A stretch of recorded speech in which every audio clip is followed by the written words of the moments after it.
Hi everyone. Thank you for being here today. My name is Pierre Burgy. I am the co-founder and CEO of Strapi. Strapi is an open source headless content management system. The project reached 60,000 stars on GitHub, 1,000 contributors, and more than 12 million downloads. It's used by plenty of companies, including Amazon, Adidas, and plenty of others. This talk is not about Strapi, but it's about the business model dilemma. I will illustrate some of my thoughts thanks to what we learned along the journey. It's only our learnings, but hopefully they will be helpful to you. So when you think about business models, you might think about giving support, going open core with an enterprise edition, for example, or going SaaS. And these are all good options, but you need to pick one. Which one should we pick? That's what we're going to talk about. Well, it started with open source, as you can imagine. In 2015, Aurélien, Jim, and myself, so my two co-founders and myself, we were students at university, and to make some money, we were also working as freelance developers. We've built a lot of websites and applications using traditional content management systems. But when we wanted to manage content on a mobile application, or when we wanted to build a website using modern front-end frameworks, such as Angular at the time, and then React and Vue.js and all of these cool technologies, traditional CMSs are not a good fit. And at the same time, when we were building APIs, we were reinventing the wheel all the time. And traditional CMSs were based on PHP, and so we wanted to use something that was based on node.js because we are front-end developers using JavaScript all day long. So we created our own project, our own CMS, which was really a mix between a CMS and a framework, to be honest. And we published the project on GitHub in October 2015. For us, it was a no-brainer that this project should be open source. We are big believers in open source. We believe in the power of the community. We think that any company should be able to host their CMS on their own servers. We think that every project is different and the CMS should be fully customizable. So I know that you're all convinced about open source, but I think it's really important to all remind to ourselves how important it is. Well, we published the project. That was in 2015. We are still at university, so we are maintaining the project as much as we could on our nights, weekends, and holidays. I must say it was intense because we are still doing some freelance work.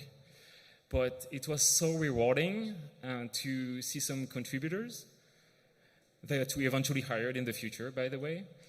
And it was amazing to see all of these people using this tool, and that's really the beauty of open source. You get all of these users, they contribute to the project, or they dedicate some of your time to the project. That's awesome. And if you've built a project, you should be proud of that. That's truly amazing. In 2017, we decided to switch full-time on the project. Before this, we were working as freelancer, like a small agency. So I must say that was actually our first business model.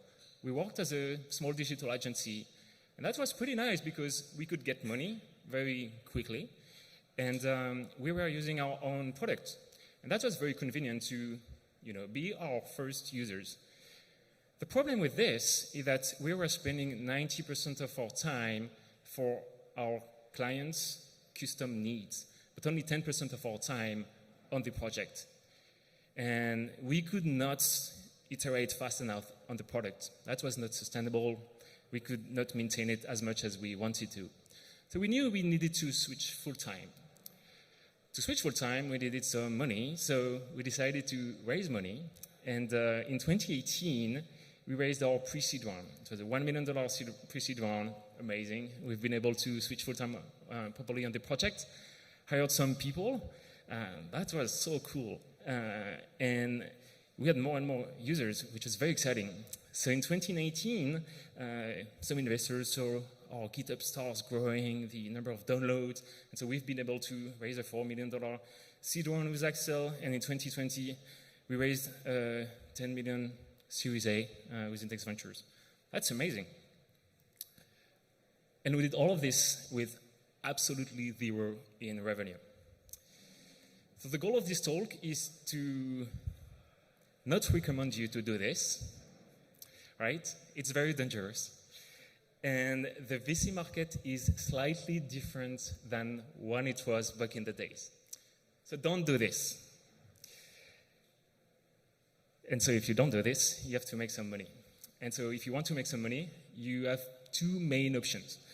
You could also do support, you could do freelance work as we did, but, well, I think at the end of the day, there are two main business models for commercial open source companies.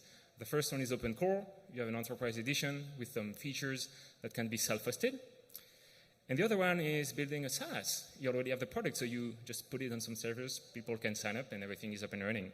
On paper, it is that easy, not in reality. So we had to make this choice.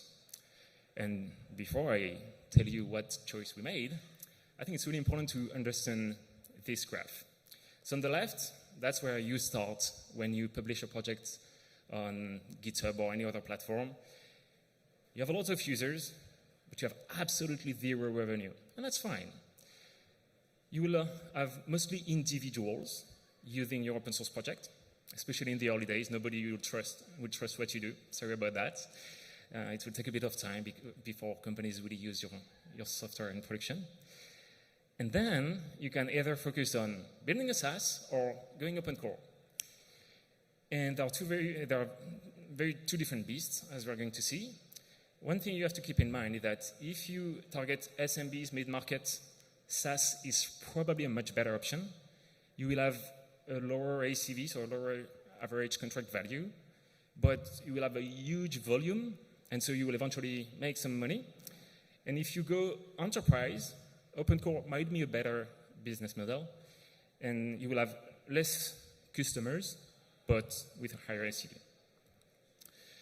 So now I can tell you the answer. We started with open core. I don't regret it, but I will explain what's good, what could have done better, and where we are now. We decided to start with open core for a few reasons, and every story is different. So this is only ours. In 2020, when we started making revenue, the headless CMS market was pretty crowded by SaaS competitors, a lot of them. And I must also admit that because it was only 2 years after our first fundraising round, our product was not as much mature in terms of feature parity than some of our SaaS competitors. It's much better now, don't worry. And so that's was an important component. The other thing is that we were almost the only self-hosted headless CMS. So we had this kind of blue ocean that we're the only one, and it was, pretty convenient. And the other reason is that we had lots of requests, lots of feature requests for single sign-on, wall-based access control, and these signals were pretty strong. So we're like, well, we already have users, they want more, maybe we should just deliver this feature, then it looks like they will buy them. And so it's also easier to build because it was just additional features, not building an entire server infrastructure and managing monitoring and all that stuff. We were a pretty small team at the time.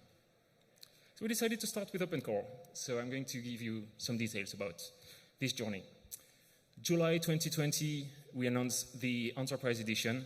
At the time, I think it was only one feature, wall-based access control. And that was in 2020. Back in the days, the sales team was our VP of marketing, who is in this room, and myself, a pretty small sales team. We hired a first sales rep, and this has been very helpful. And as everything was going well, we also hired our VP of sales, who is also in this room. And we eventually scaled our revenue pretty well. And that was very successful. And it has been a good journey. And it eventually allowed us to raise our Series B. So no matter where you start in terms of business model, start with something, but not with everything. So what's the conclusion about open core? For us, it brought us to the Series B. So that was a good success. We had no infrastructure to manage. And so I must admit that we're sleeping pretty well on the weekend. Our infrastructure could not go down, except our own website, but that was different. We closed significant deals in terms of ACV because companies interested in open core and this role-based access control and single sign-on features, there were this company that really appreciated the self-hosted components of Strapi, and so they were willing to pay for these additional features. They are not like individuals or real companies. We focused on only one business model, and again, I think that's a very important thing. And the Enterprise Edition, we did it in the open. What I mean is that all of the code is available on GitHub under an enterprise license, of course. But even more importantly, we did not fork our Community Edition. The Enterprise Edition is an extension of our Community Edition. And if you go open core, that's very important. Do not fork your Community Edition, otherwise you will have two different code bases, and it will be a nightmare to maintain internally. So make it an extension. In terms of challenges, we've seen some users wondering if the product was still free because they could see that some features were in the Community Edition and some others were in the Enterprise Edition. OpenCore is great, but measuring usage when it's not on your own servers, this can be pretty difficult. And so we've seen a lot of users turning off telemetry, which was very helpful for us, and especially the telemetry in terms of number of seats.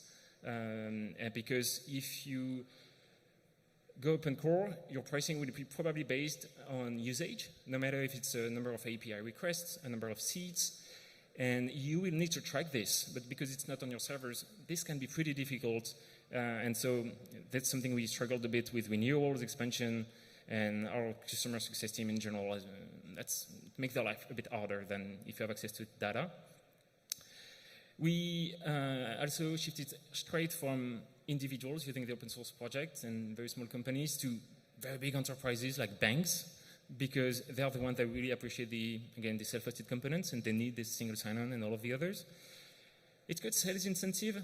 Just because you target these enterprises, they want you to go through the procurement process, and very often you cannot do anything about it. You have to go through this procurement process, and it requires a sales team.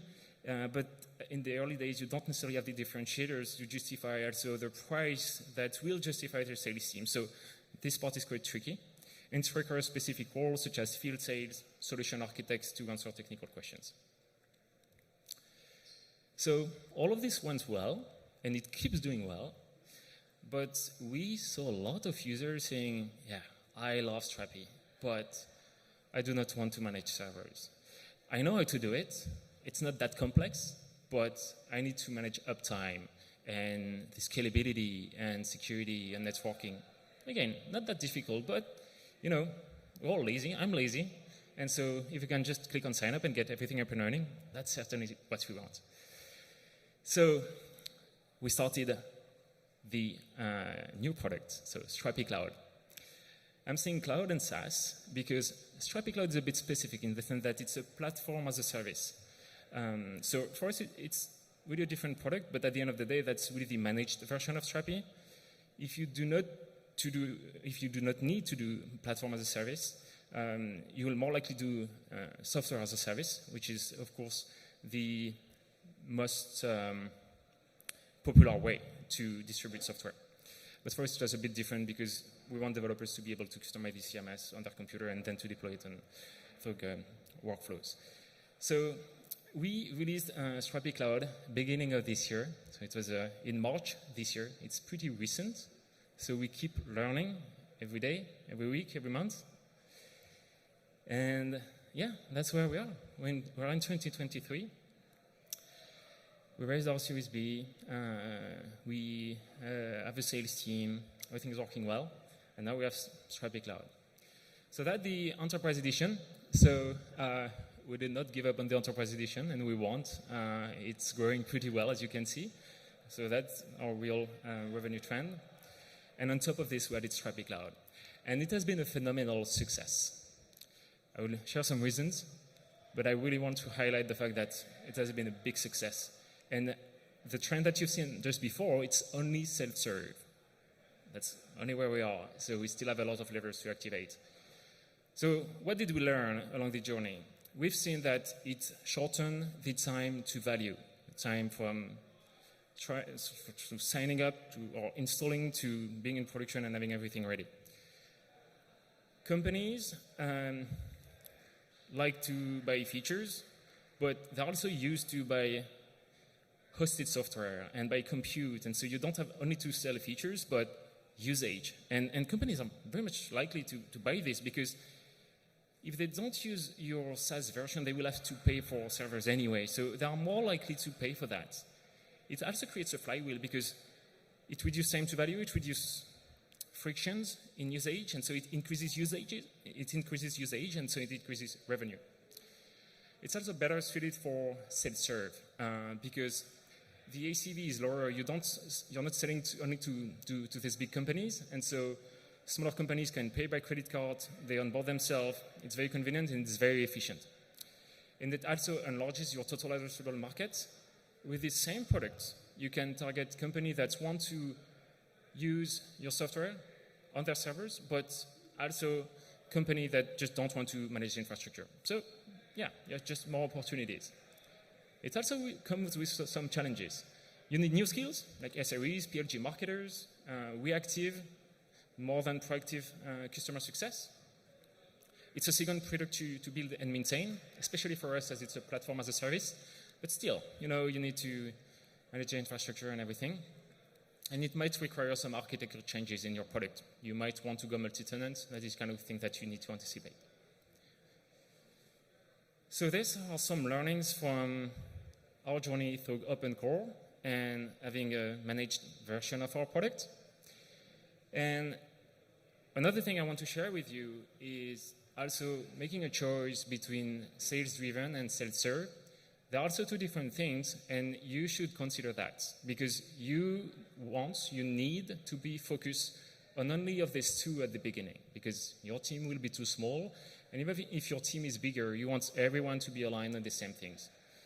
And so that's the same slide as before. We have the open source, the SaaS, and the open core. And so what we did at Strapi is that we went straight from the individuals to these very big companies. And now we're going to SMBs and mid-market. It's quite a journey, I must admit. It's quite a journey because it shifts the DNA of your entire company internally. We can illustrate this here as well. So we started with self-hosted, community edition. We went straight to the enterprise edition. By the way, we also added self-serve on the self-hosted, which was like a third machine that we did not really maintain, so we decided to give up. And then we started with cloud on self-serve.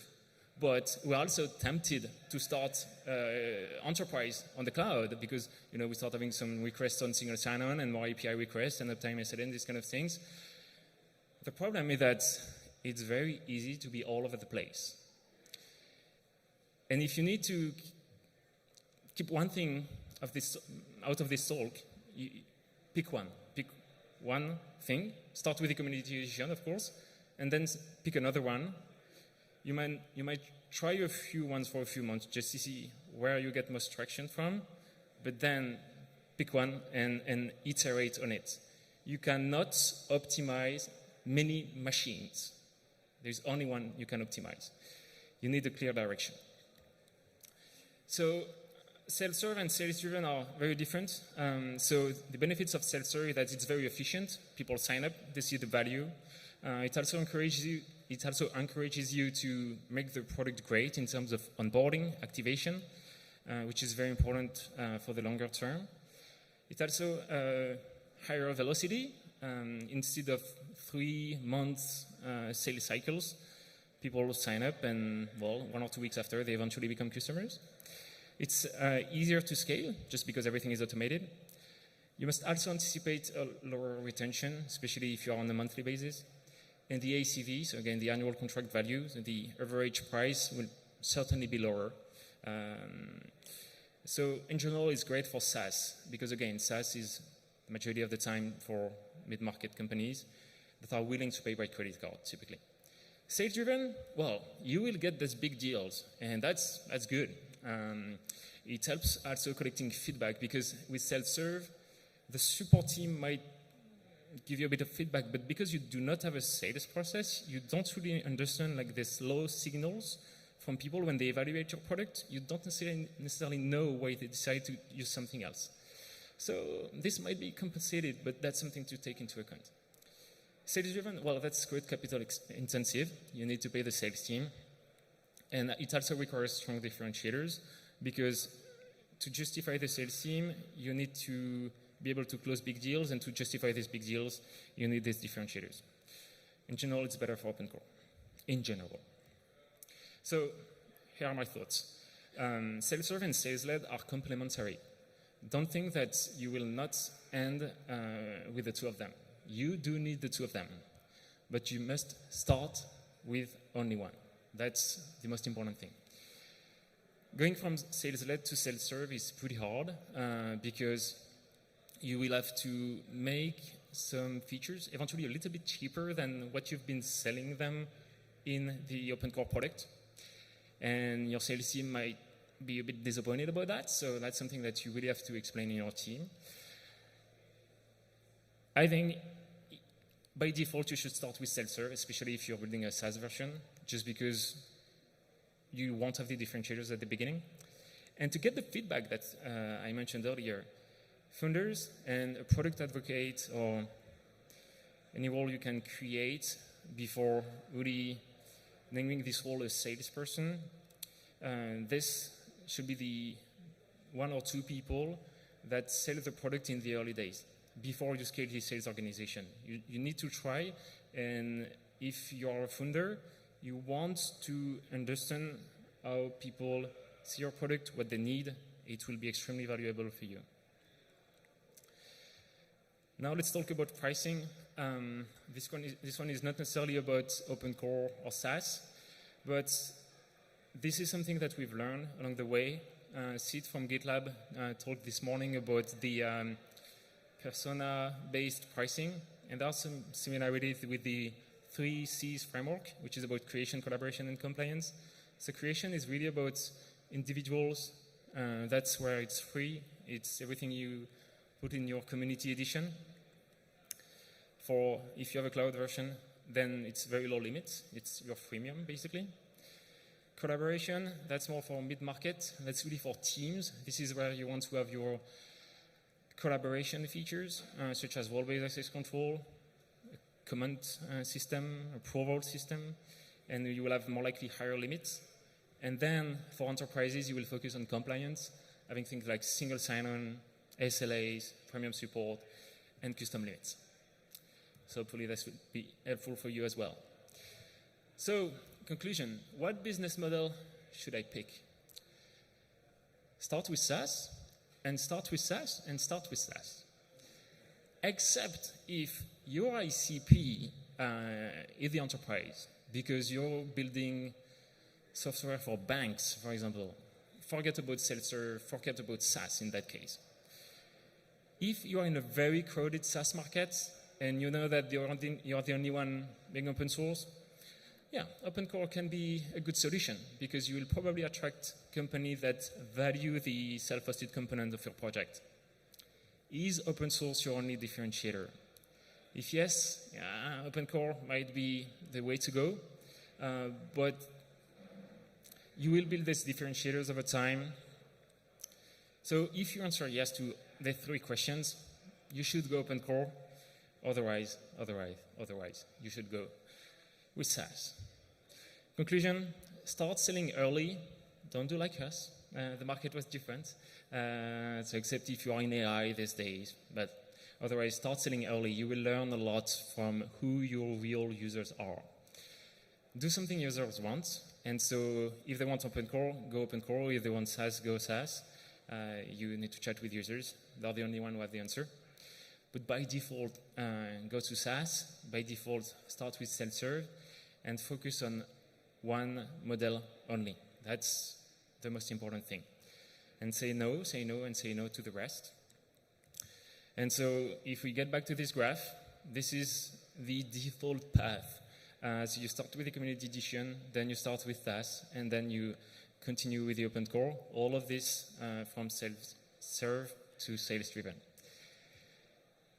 I do recommend these 2 resources. The first one is a video from Adam Gross with the founder or co-founder of Heroku. It's all about self-serve and the importance of self-serve.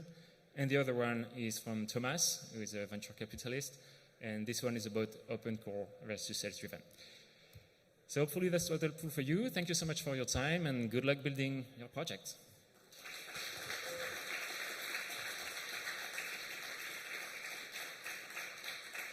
Thank you.